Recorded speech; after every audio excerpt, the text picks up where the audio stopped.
ஒரு 2019 வந்து ஒரு ஸ்டேட்டஸ் போட்டிருப்பானுங்க ஸ்கூல் புக்ல டிஃபைன் ஐபிஎல்னா IPL is something where 7 teams play to meet CSK in finals அப்படின்னு சொல்லி போட்டிருப்பாங்க. இன்னைக்கு வந்து 2026ல என்ன மாத்திருக்கானுங்கன்னா IPL is something where a team play with CSK and get 2 free points அப்படின்னு சொல்லி மாத்திட்டானுங்க டெஃபினிஷன். இல்ல நான் தமிழ மாதிரி ஆர்சிபி விளையாடுறாங்க, ஆர்சிபி விளையாடுறாங்க அவ்வளவுதான் தேசம்.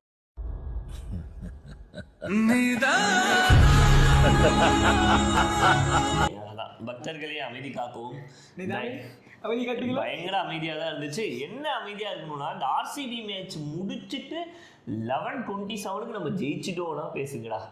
11-26 வரைக்கும் அமைதியா இந்த ரவி மரியா சொல்லுவாங்க, டேய் தங்கமே செல்லமே பேசுகிறாதீங்கடா, டேய் வாயை திறந்துடாதீங்கடா.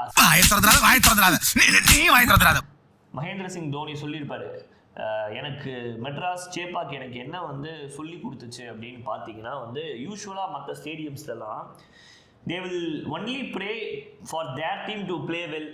நம்ம டீம் நல்லா பண்ணோம், அடுத்த டீம் நல்லா பண்ணிடக்கூடாதுன்னு நினைப்பாங்க. பட் சேப்பாக்குங்கிற ஒரே ஒரு கிரவுண்டில் தான் அடுத்த டீமும் நல்லா பண்ணால் ஃபஸ்ட்டு ஆனால் கைத்தட்டுறது வந்து ஒரு சிஎஸ்கே ஃபேனாக தான் இருக்கும் அப்படின்னு சொல்லிட்டு. ஆனால் இன்னைக்கு இருக்கிற வன்ம சிச்சுவேஷனில் அதுதான் பிரச்சனை. டெஃபினட்டாக வந்து அந்த ஒரு விஷயத்தை வந்து நம்ம மெச்சூர்டாக ஹேண்டில் பண்ணோம். அக்செப்ட் பண்ண முடியல அது யாராலையுமே.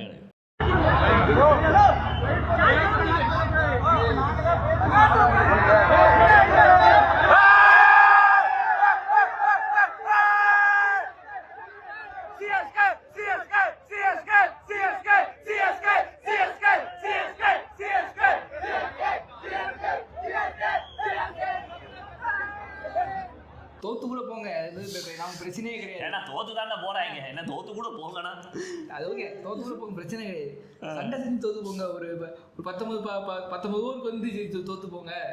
ஏன்னா நம்ம லாஸ்ட் சீசனாக எடுத்து பார்த்தோம்னா சென்னை வந்து கடைசி 2 ஓவரும் ஜெயிக்கிற மாதிரி அது வரைக்கும் ஜெயிக்குமா தோக்குமாங்கிறது ஒரு மிஸ்டேக் தான் இருக்கு. நீங்கள் அது ஒரு பெரிய மேட்சஸ் எடுத்து பார்த்தீங்கன்னா 2018 ஃபர்ஸ்ட் மேட்ச் வரை நீங்க சொல்லலாம். ஆமா, பிராவோ அடிச்சு அதனால நம்ம தோத்துறோம்னு நினைச்ச மேட்ச் இதுதான். எவ்வளவு மேட்ச்கள் அப்படி இருந்தது. அடுத்த மேட்ச் கேகேஆரோட சாம் பில்லிங்ஸ் அடிப்போம் 56 ரன் அடிப்போம். ஸோ அதான் நம்ம த்ரூ அவுட்டாக அப்படி ஒரு மேட்சஸ் விளாண்டு வந்திருக்கோம். ஸோ அதே மாதிரிக்கே நம்ம வந்து ஜெயிக்கிறோமோ தோக்குறோமோ அதான் நமக்கு இதோட வீக்கர் டீம்ஸ் இருந்திருக்கு. நம்ம மென்டலி இந்த வாட்டி வீக்கா இருக்கும்.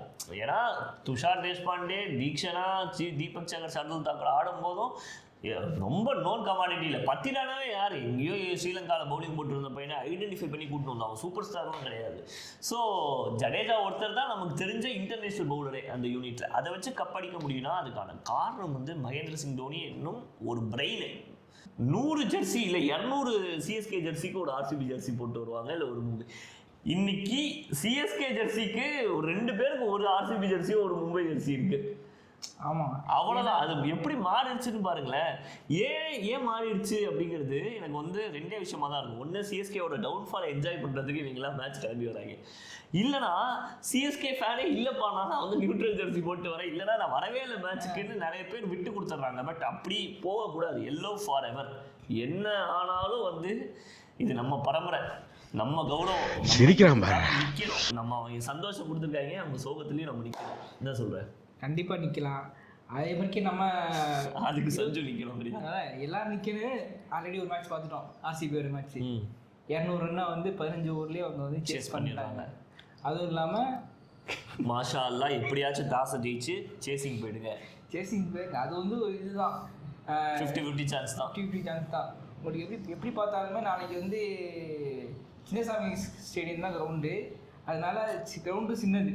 கரெக்ட். நீ எவ்வளோ அடித்தாலும் உன்னால் டிபெண்ட் பண்ண முடியாது. எவ்வளோ அடித்தாலும் நீங்கள் வந்து சேஸ் பண்ண முடியாது. இல்லை, சேஸ் பண்ணுறதுக்கான வாய்ப்பு வந்து ஒரு 50% இருக்கு. ஏன்னா பேட்டிங் நமக்கு கொஞ்சம் ஸ்ட்ரென்த்தாக இருக்குது. கண்டிப்பாக வந்து ஒரு பவர் பிளேயில் ஒரு பவுலர் நமக்கு தேவை. ஏன்னா வந்து 3 ஓவர் கலீலுக்கும் 2 ஓவர் ஹென்ரிக்கும் 1 ஓவர் அன்சுக்கும் கொடுத்தா என்ன ஆகுதுன்னு தெரிஞ்சிச்சு. பிரியான் சாரியாவே காட்டிட்டான். ஃபீல் சால்ட்டு இன்னும் காட்டுன்னு காட்டுவான். படிக்கல் தான் மொரட்டு ஃபார்மில் இருக்கான், நொக்கி விட்டுருவான் நம்மளை. ஸோ தயவு செஞ்சு அந்த ராகுல் சகார் பிளேஸில் அகில் ஹுசைன் கன்ஃபார்ம் வந்தே ஆகணும். பவர் பிளேயில் போடுவான். ஏன்னா லாஸ்ட் மேட்ச் நம்ம வந்து வெறும் 2 ஃபாஸ்ட் பிளேஸ் தான் எடுத்துருந்தோம். 3 எடுத்திருந்தோம் இந்த மேட்ச்சில். 3 தானே? ஹென்றி 100 அவ்வளோதானா? 2 தான். ஓவர்டன் எடுக்கல. கரெக்ட். ஒரு 2 பேர் தான்.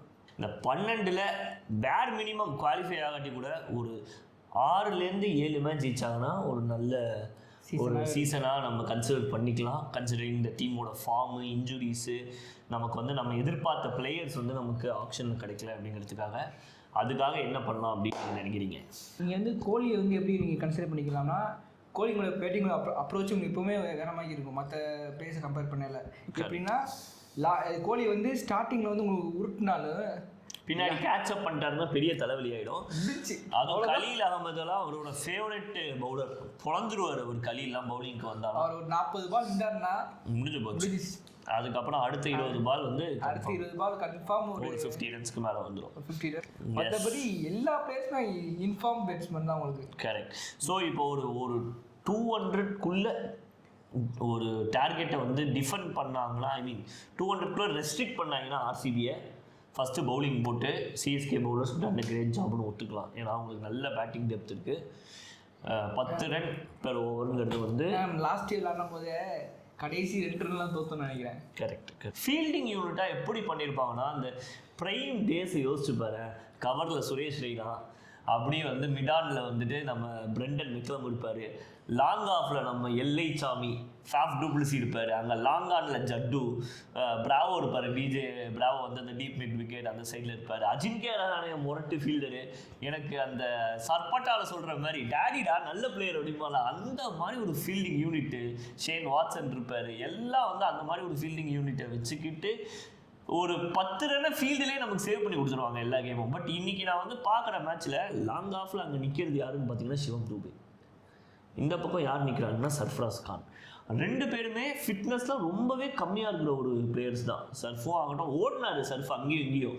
ஆனால் பாலுக்கு போகணுமாங்கிற போது ஒரு எஸ்டேஷன் இருக்குது. சிவம் தூபேலாம் பட்டர் ஃபிங்கர்ஸாகவே இருக்காரு. பிக்கப் பண்ணும்போது டியூவே இல்லாத போதே இப்படி விட்றியே, நீ வந்து பெங்களூரில் போயிட்டு நைட் மேட்ச்சில் பாலெல்லாம் விட்டிங்கன்னா என்ன ஆகும்? ஸோ ஃபீல்டிங்கை டெஃபினட்டாக டெவலப் பண்ணியே ஆகணும் சிஎஸ்கே கண்டிப்பாக. அண்ட் பேட்டிங்கில் என்ன பண்ணலாம்? ருத்து வந்து இன்னும் கொஞ்சம் பெர்ஃபார்ம் பண்ணணும்னு நினைக்கிறேன். ஏன்னா லாஸ்ட் 2 மேட்ச் நம்ம கம்பேர் பண்ணல. அடுத்த மேட்ச் வந்து கொஞ்சம் நல்லா பெர்ஃபார்ம் பண்ணால் உங்களுக்கு சாலிடாக வந்து நல்லா ஒரு பேட்டிங் பேர் இருக்குது. தெரிஞ்சு நாளைக்கு வந்து ஓப்பனர்ஸ் கண்டிப்பாக யாராவது ஒருத்தவங்க வந்து பெர்ஃபார்ம் பண்ணுவான்னு தோணுது. கரெக்ட். ஏன்னா லாஸ்ட் 2 மேட்ச் ஃப்ளாப்பாக இருக்கனால கன்ஃபார்மாக ஏதாவது சஞ்சுவாவது இல்லை ரூத்தாவது ஒரு 50 அடிப்பாப்புல. அண்ட் இன்னொரு ஒரு சோகமான விஷயம் என்னன்னா, 2 டீமுக்கும் அவங்களோட முக்கியமான ஃபாரின் பிளேயர் ஆடல. நமக்கு பிரவிஸ் ஆடல, அவங்களுக்கு ஏசில்வுட் ஆடல. ஸோ 2 ஒரு கீ மிஸ்ஸஸ் தான். இதை வந்து 2 டீமும் எப்படி கேபிட்டலைஸ் பண்ண போகிறாங்கிறது முக்கியமாக இருக்குது.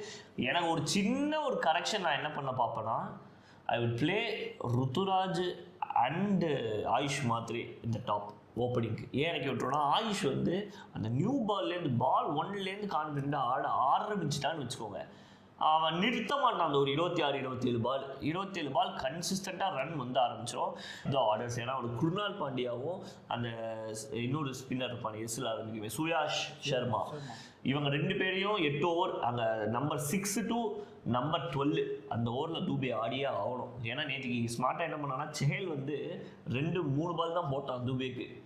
1 ஓவர் எக்ஸ்ட்ரா கொடுத்துருந்தானா அது 225-230 கூட ஆயிருக்கும் நம்மளோட டார்கெட்டு. ஸ்ரேயஸ் ஐயர் அது ஒன்று ஸ்மார்ட்டாக பண்ணான். தூபே இருக்கும்போது பேசர்ஸை வச்சு போனோம். அதுக்கப்புறம் அந்த மாதிரி ஒரு யூனிட் எடுத்துகிட்டு போனோம். அவங்களோட ஸ்ட்ரென்த்ஸுக்கு ஏற்ற நம்மளோட ஸ்ட்ரென்த்ஸை காட்டணும். இது வந்து the clash of the strongest RCB team versus the weakest CSK team. இதில் நம்ம ஜெயிச்சோன்னா ஒரு சரித்திரமே படைக்கிற மாதிரி தான் இருக்கும். வாய்ப்பு இருக்கோ இல்லையோ, நான் அந்த மாதிரி ஃபேன்ஸுக்கு ஒன்று தான் கேட்டு சொல்லிப்பேன். 11:57 மேட்ச் ரிசல்ட் வரைக்கும் வாயை திறந்துடாதீங்க. ஸோ நீங்கள் வந்து சொல்லுங்கள் கமெண்ட் செக்ஷனில் ஆர்சிபி vs சிஎஸ்கே என்ன ஆக போகுது, சிஎஸ்கே ஜெயிப்பாங்களா, சிஎஸ்கே என்னதான் மாற்றினா இன்னும் பெட்டராக இருக்கும் இந்த சீசனுங்கிறத. இன்னொரு சிஎஸ்கே மேட்ச் வீடியோவில் சந்திப்போம். until then signing off.